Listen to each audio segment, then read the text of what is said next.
to the road to growth, success of an entrepreneur. We've raised the bar. Learn firsthand from successful business owners and create your own path to success. I'm going to show you how great I am. It's time to hit the road to growth with team lead of the Enriquez Group, Realtor Vinny. Hi, you Road to Growth listeners. Today I have Kevin Erdmann. He is the author of Building from the Ground Up, Reclaiming the American Housing Boom, and some other great books. This one right here, it's kind of interesting. Being in the real estate field, talking to an author that kind of dives deeper into how we look at the past. Thank you, Kevin, for being here.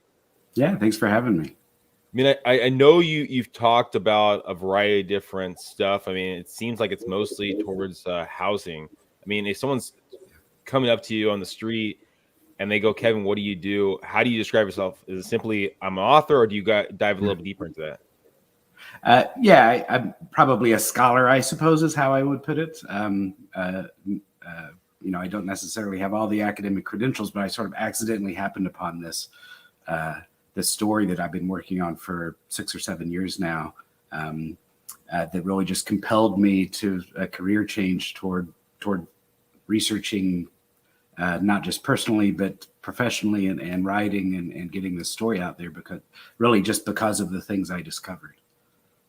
We're gonna get into that. Let's first, before we get into there, let's talk more about your journey. Who was a young Kevin? Was he all about researching into school? I mean, who was a young Kevin? Yeah, I did always do well in school, but I'm probably sort of the opposite of a lot of your guests, because I started out very entrepreneurial. I had my own small business. I had a little sign subcontracting business for about 17 years. That started in Oklahoma and then expanded to Arizona, and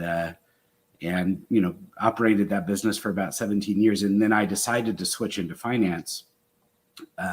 And so I sold that business in 2010, and mostly because I just really I was good at sort of tactical investing. I enjoyed doing it, and went back to school and got a graduate degree in finance. And when I got out of school, I was sort of, slowly looking at ways to get into that industry. When I came upon, just doing personal research, came upon this story as I was sort of researching to see about investing in home builders.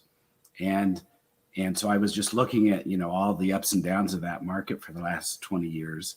And just from the get-go, kept finding the basic data and the basic empirical facts about what happened, counteracting the conventional wisdom. And so I really, this wasn't a planned career change, but just because I was so compelled by the content of what I was finding, I sort of accidentally fell into this scholar path and this policy path of sort of relearning the true lessons we should have learned about what happened in 2000 to 2007. And now instead of being in the finance field, I occasionally go to Capitol Hill and the White House in Washington D.C. and talk to people about things they should be doing to get the economy on a better path. But there's also a lot to think about in terms of real estate, anything in the real estate field, in terms of rethinking what happened then, how that's led to today, and what will be happening in housing going forward. Well, let's rewind a little bit and go back into the journey aspect of it, right? You're making money in a business that you started. You give that up to go back to school. Now, from there, you find information that you feel is very important for other people to know, right? Yeah. Do you have a side gig? How are you making money? How are you living? Because this is usually later. When you have someone that has a passion project, I think for the most part, it's like I have to have some kind of way to feed myself, have a house to live. So what was that mindset, that process that you were going through at that time? Yeah. So at the time, I was really I was managing sort of personal money, and so I was making a living with that. But there have been some difficult times because I don't know that I've ever been to a point that you could say I was safely independently wealthy. And actually there were some difficult years where after I had discovered this is what I'm here to do, nobody else has seen this and discovered the people that are more qualified than me to take on this topic aren't taking it on. By the time this project sort of took over my passions, there were some lean years there where I sort of had to work second jobs and sort of get by until some of the support came to continue writing the books. And so, yeah, I'm not sure that I have a lot of career advice. I don't think I would tell anybody to do what I've done as in terms of, making smart career decisions. But I was sort of overtaken by the idea and just knew that it was important enough to follow up that, if I continued sort of down that path, the support would come because it was important enough. Well, I mean, I think a lot of us go from either away from pain or towards pleasure, right? So was the pain of those lean years not enough to push you away from this pleasure of succeeding in this route and kind of making sure the world knows about the stuff that you found? Yeah, I think so. There was a little bit of that, and I think a little bit of just support for the project and being able to do it, sort of coming in time to sort of be able to save me from difficult decisions of giving it up. So. Well, let's talk about the findings. So you're looking originally for an investment, right? That's kind of how you're looking at it. You're looking at the market, kind of trying to figure that out. Yeah, I'm thinking back in 2015, 2016. Gosh, the home builders have been down for so long. There's probably some good investments there. The first step on that process is how many excess homes had been built, how many unqualified buyers had come into the market before, and then the initial idea is, the pendulum's probably now swung too far in the other direction. So there's some opportunity for home builders to expand maybe more than the market expects them to. And so the shock to me was that looking back at that 2000 to 2007 period, I just couldn't find actual evidence of excess. There was no increase on net of unqualified borrowers. The average homeowner in 2007 had a higher income compared to a renter than the average homeowner in 2000 or 1995 had. Things like that. Households with debt payments that they consider distressed, where say your debt payments are taking more than 40% of your income. All of the increase in that was in households with the highest incomes. There wasn't an increase in median income or low income households of taking on too much debt. So all these narratives we hear about that period just simply don't show up in the data, and nobody has, it's not like excuses were made for those things. Nobody had just even bothered to notice how many things were wrong about the housing market. And so, seeing these surprising things, I had given myself the time and the ability to sort of take the next step and not say, oh, that's an outlier. There must be some reason why that doesn't look right, and just ignore it. I kept following my nose down those paths, and then I ended up with this giant narrative about the period that really overturns everything we thought we knew about the housing market. So what do you think, in your opinion, actually happened? I think by the time we got to 2007, the Federal Reserve was slowing the economy down too much. And so even by early 2006, housing starts had started to decline pretty precipitously. And so that had been going on for a good year and a half when, say, in late 2007, the bottom really fell out of everything in terms of, say, home prices declining and that sort of thing. And over that time, instead of taking account of that, the Fed just increasingly sort of believed its critics. The Fed increasingly believed that, housing starts are collapsing because our critics were right and we had stimulated too much in 2004 and 2005. And instead of reversing course as they would have any time in the past 80 years when housing starts would have dropped that far, instead they just kept turning the screws tighter, thinking, we were even more wrong in 2005 than we thought we were. And so I really sort of put it at their feet what then happens throughout 2008. And then there's sort of a second it's a 1-2 punch, because by the time the Fed finally started stimulating in 2009 and stabilizing the economy, again, the entire country was sort of kept looking for people to blame, things we had done in the past that made all of this inevitable. And so one of the things was lenders or speculators in housing or unqualified buyers. And so then we really turned the screws on mortgage lending. And so over the course of 2008, the quality of the average borrower that got an approved mortgage just shifted in extreme ways that had never happened in the past. So that by 2009 up till today, millions of households that would have gotten a mortgage very, very easily anytime in the last 40 years can't anymore. And so after 2008, again, something that just nobody really has even bothered to notice is that in working class neighborhoods that had always had affordable houses that were still affordable during the so-called bubble, those prices in those neighborhoods collapsed after 2008 because we stopped allowing people in those neighborhoods to get a mortgage. And all of that was done with an eye toward affordability. That houses had become unaffordable, and it was because all these people were taking on more costs than they could handle.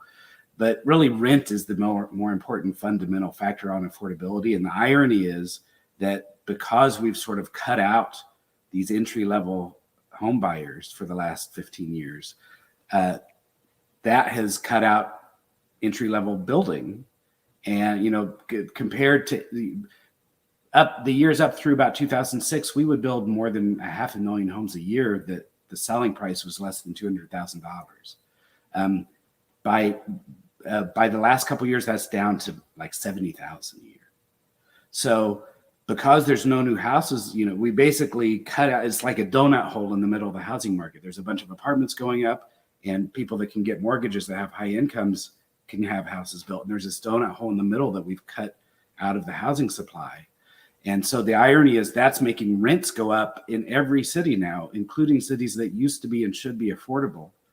And so now prices in all those low-end neighborhoods are going up, but it's because the rents are so high. So if you're not an owner in one of those neighborhoods, the screws have still started turning in 2008, and they're still turning. And today, increasingly, people are talking about, this housing affordability problem. And at the core of it, it's because we stopped letting people in those neighborhoods get mortgages. So frequently now you can go on Zillow now all over the country, and you can go to any neighborhood where houses sell for $150,000 to $300,000 a piece, and the mortgage payment on that house will tend to be much lower than what the rental payment is for the same house. But we won't let the tenant in that house get the mortgage to actually make their budget better because when you say they won't allow, I mean, what do you mean there? Well, there's sort of a web of regulations that have been put in place, since 2007. I mean, that whole private securitization subprime market collapsed, back in 2007. And then in 2008, the government took over Fannie and Freddie. And when they did that, the regulators severely tightened the underwriting at Fannie and Freddie and the FHA. So, from that point on, the federal government has really had more control than they used to over lending standards, because they're enacted directly through all these federal mortgage conduits. And it's hard to that's sort of all in their black box of underwriting, so it's hard to say exactly what prevents each individual household from qualifying. But just if you look at credit scores, the average credit score before 2008 had been around the 710 to 720 level, going back as long as they have data on that.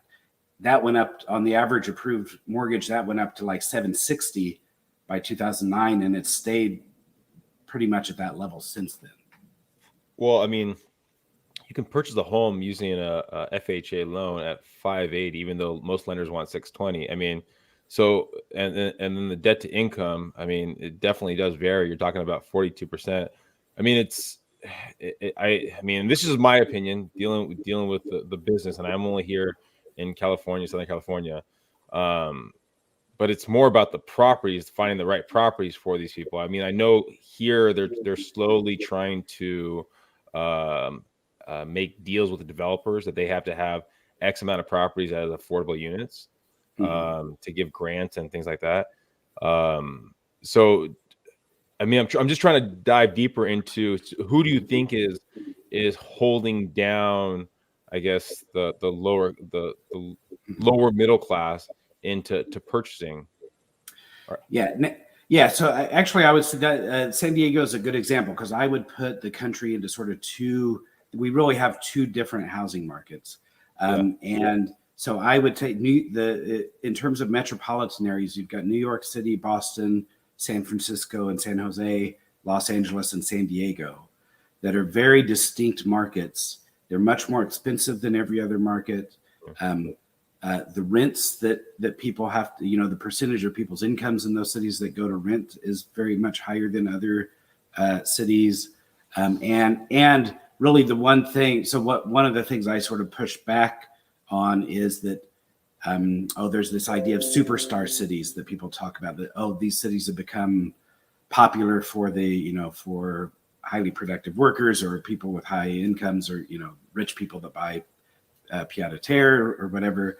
And all those things are probably true to an extent, but the one thing that those 5 metropolitan areas clearly do differ from every other metropolitan area in is that they approve much lower new housing permits than any other city. So, for instance, throughout San Diego is sort of a recent, up through the late 90s, they were still building at a somewhat decent rate.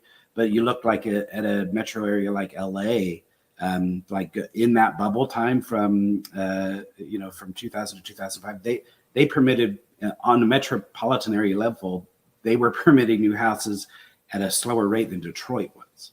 So that's these cities are permitting even at a lower rate than the Rust Belt cities. So what happens is that drives all the costs up in those cities. So in a city like San Diego, I wouldn't necessarily say that there's a missing home buyers market for people with lower incomes, because San Diego has constricted supply so much that people with lower incomes really can't afford to live there as renters or owners.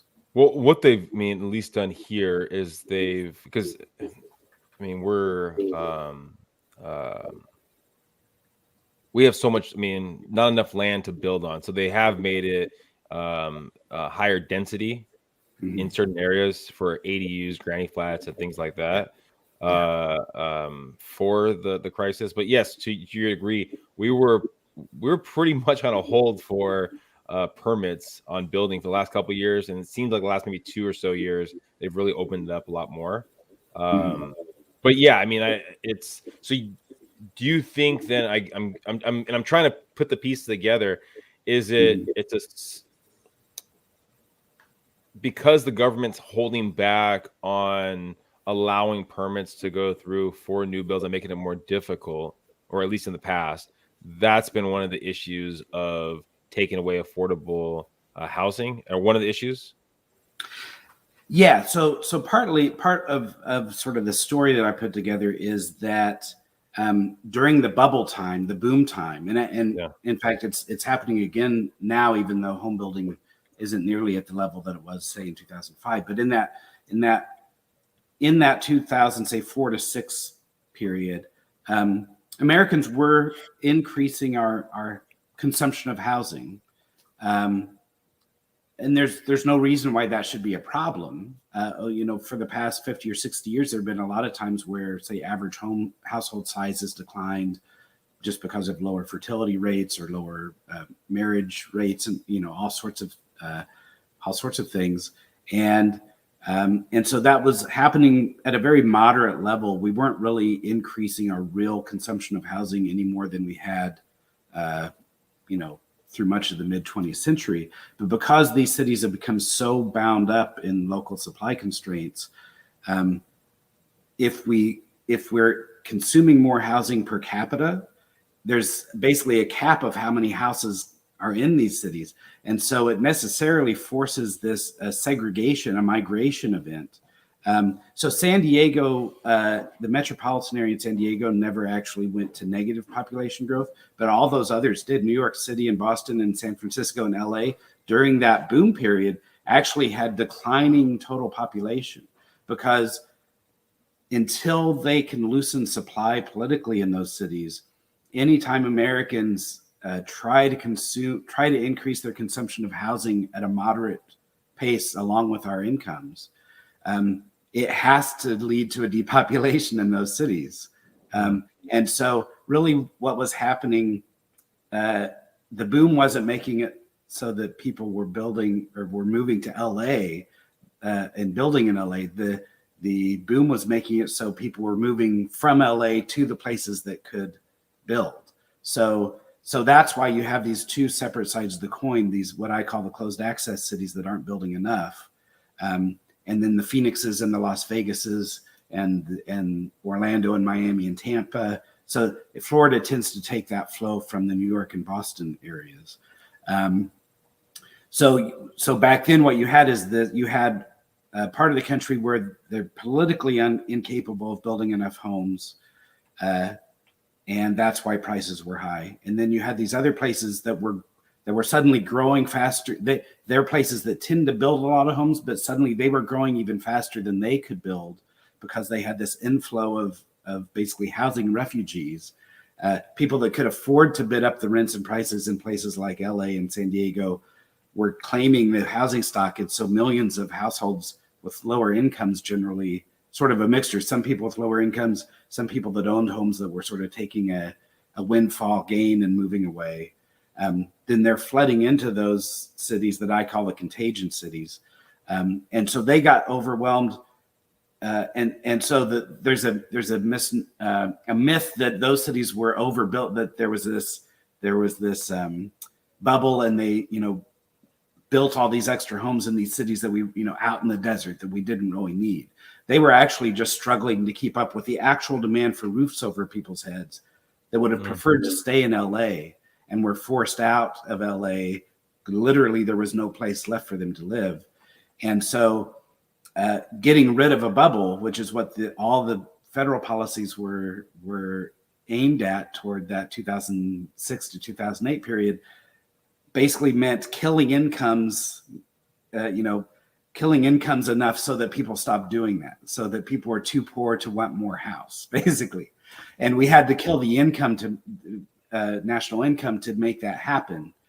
And then because after that, we continued to sort of treat that as an excess, as a bubble. Now the problem is not so much in a San Diego that still has just a cost problem because of supply. Now it's like in Omaha, the school teacher that should own $150,000 house in a decent neighborhood, in the suburbs, if they didn't own that house already, probably has a tough time qualifying for the mortgage that would actually lower their monthly expenses.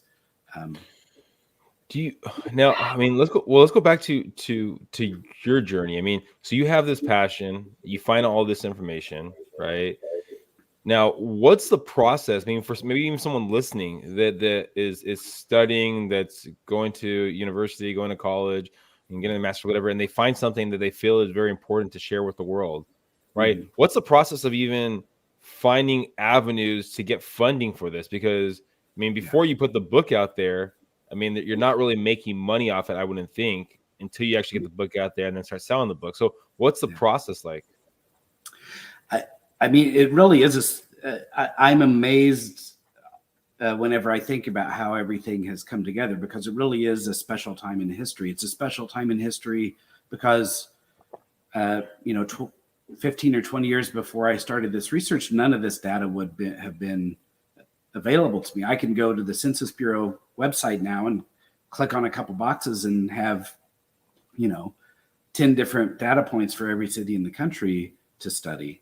I wouldn't have known where to begin to get that information, not that long ago.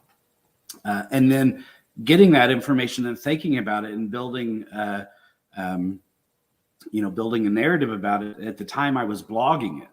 So blogs have sort of gone out of favor, but that's how I got it out there. I just made a website and started publishing, and I would go to other blogs of, a prominent economist like Tyler Cowen at Marginal Revolution, or Scott Sumner at The Money Illusion.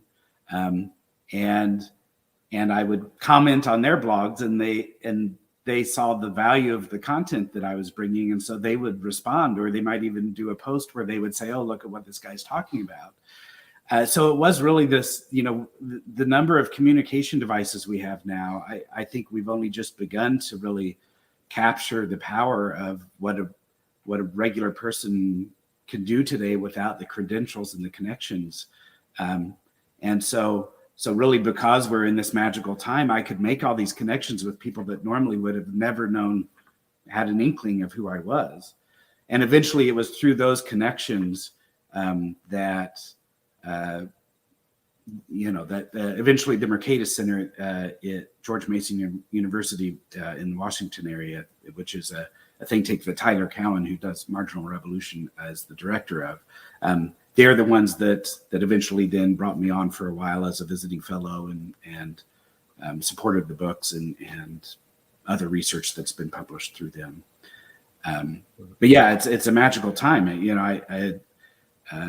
I think it'll be decades before we fully realize all the ways that all these ways of communicating can connect us in ways that never were possible before. Well, talking about, the time, the future, where things are going. Where do you see your journey going? Is it more books, more speaking engagements? Where do you see your journey going? I don't know.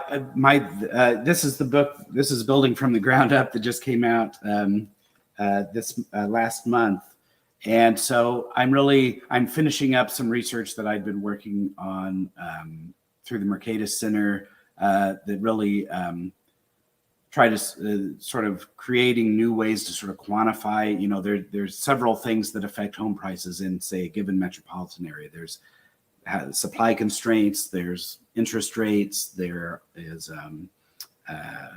access to credit, and local incomes, and each one of those factors creates sort of leaves a certain footprint in the market in that city in ways that I don't think have been fully appreciated. Partly because this whole weird thing where the richest cities have the least affordable housing, and the richest people in this country are spending more on housing than the poorest people in this country are today, because to be rich they have to move to San Francisco and spend $5,000 a month on a 1-bedroom condo or whatever, whereas a lower middle income family can live in Knoxville, Tennessee for $1,200 a month for a nice house with a backyard, right? So we've created this weird situation in housing that really there was never a pool of data to think about these things before, because we didn't do this to our housing market before.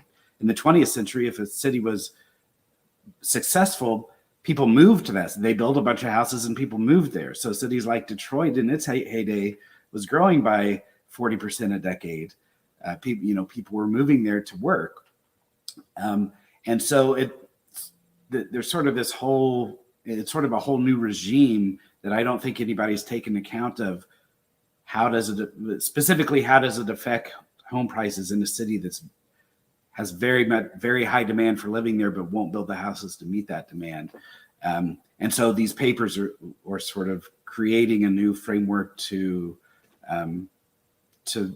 look at those footprints. And so I think one of the things that happened in 2005 is a lot of the low income housing in places like LA that skyrocketed in value, that was blamed on the characters of that zip code, and how active, say, lenders or speculators were in that zip code.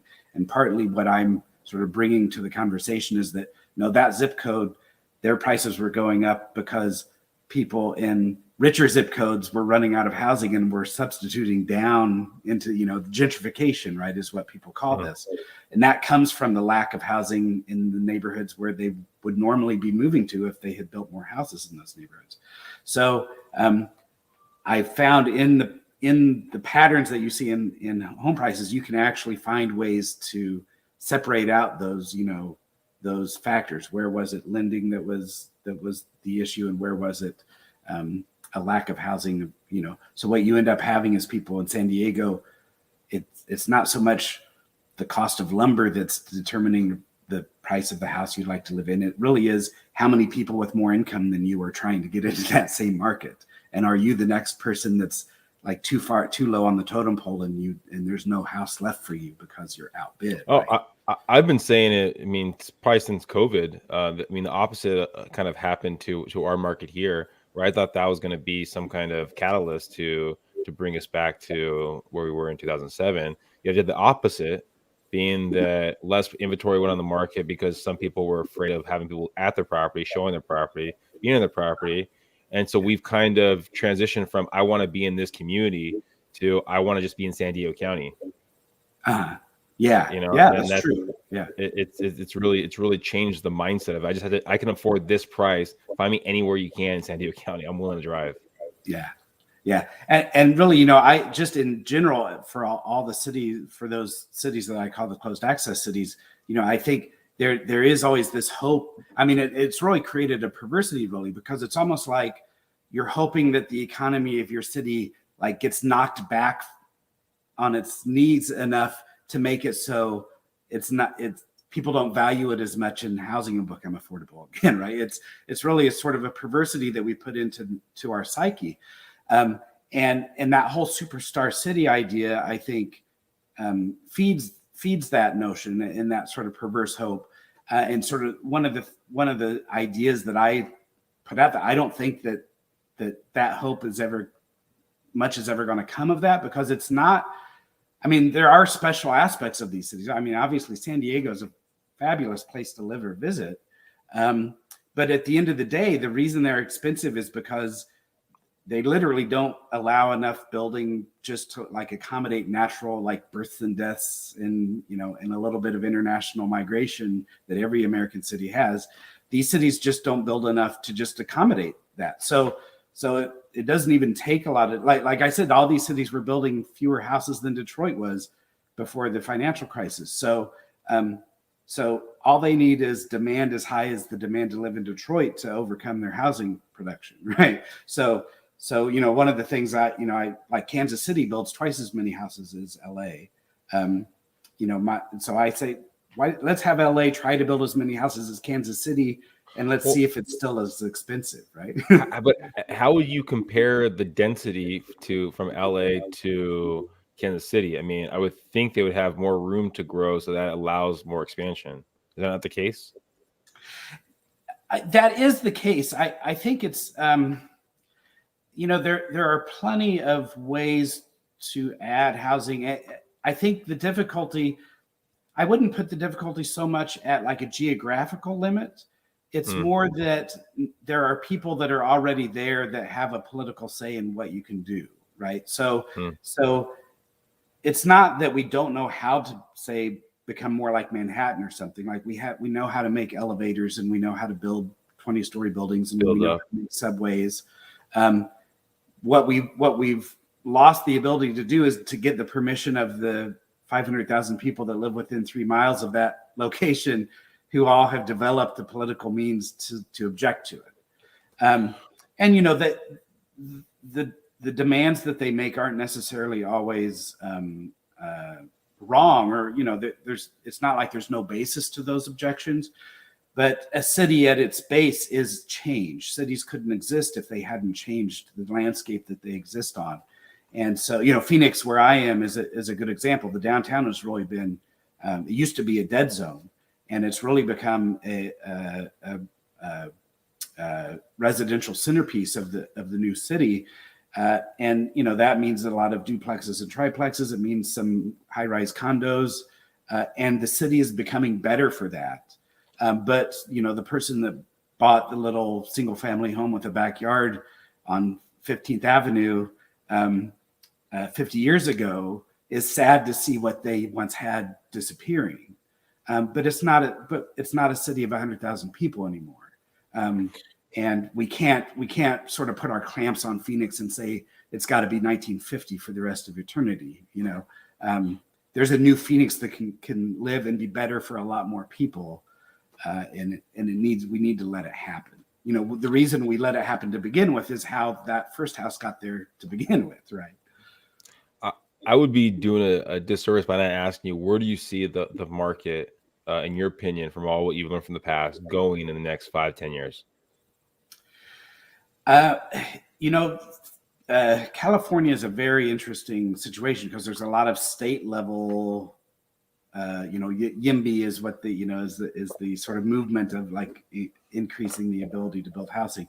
And there's a lot of state level bills that have been passed that are really putting pressure on all the municipalities in California to allow more dense building to happen. And I think that'll be key in California, how much comes of that. I think there's a lot of fear about apartments being built and changes happening in the neighborhood. And I think once those changes start to happen, people will slowly, I think, realize that those changes weren't as terrible as what the worst fears about them are. In a way, the political ability to object to things actually sort of helps us inflate those fears, right? Because that's what we bring to the town meeting to object, and that's where our focus is. So to the extent that there are political changes in California, that's what has to happen, and it's just we'll just have to see how the political framework develops. In the rest of the country, I think there's a couple interesting developments. I think we've sort of maxed out the amount of building that single family home builders can do for the existing market that can get mortgages. And so what you're seeing in the last year or so really is all of a sudden this build to rent market is mushrooming. There's always been a little bit of that. Most of the single family home rental market has been mom and pops going back for decades. And after the financial crisis, there started to be an larger institutional market for that, where the private equity would come in and buy up 200 homes in a metro area and manage those as rentals. And now the home builders are getting into that, where they're building whole neighborhoods and then selling the neighborhood off as a single entity to a private equity renter. I've seen more recently, and it's in California, but I've seen more recently here of developers building apartment complexes and keeping them for 10 years, right? And then selling them, converting them to condos, because then that 10-year basically lawsuit period kind of dwindles away. So I've seen that a little more recently. Yeah, that whole condo liability issue is another, that's just another one of this web of all these regulations that make it, if you're in that industry and you might build a condo building where it's desperately needed, that's a great example of a non-price issue that you would just say, I'm not building that building, right? I don't care what price it is. I'm not taking the liability. And there's just 100 different things like that are cutting off building. So, but I think for the single family builders, that's going to be where we'll see the growth, is this build to rent, because there's this tremendous market. Rents have been skyrocketing for 15 years because we haven't been building in entry level single family homes. So they're being drawn in by the high rents. Now, I think in the future, if we would loosen up lending, those will go back to being owned neighborhoods, and the prices will probably rise a little bit to begin with. But in the long run, actually, what will happen is rents will go down and housing will become more affordable again if we loosen lending. But in the meantime, I think what will happen is all the home builder growth will be through this build to rent market. Well, thank you, Kevin, for being here. If anyone's listening and they want to dive deeper into the books, maybe reach out to you, what's the best way of them doing that? I'm on Twitter at K.A. Erdmann is probably that's where I'm most active on social media. So my DMs are open at Twitter if anybody has any questions or comments. And that's probably the best way to get a hold of me. Perfect. Well, thank you, Kevin. Everyone listening, thank you for listening. Please subscribe to the podcast. Please go follow Kevin on Twitter. Go look at his books. Go buy his books. And if you have any particular questions about the San Diego market, I might not know as much as Kevin across the board, but I could definitely help you in Southern California. Thank you, Kevin, for being here. Yeah, thanks so much. Bye, guys.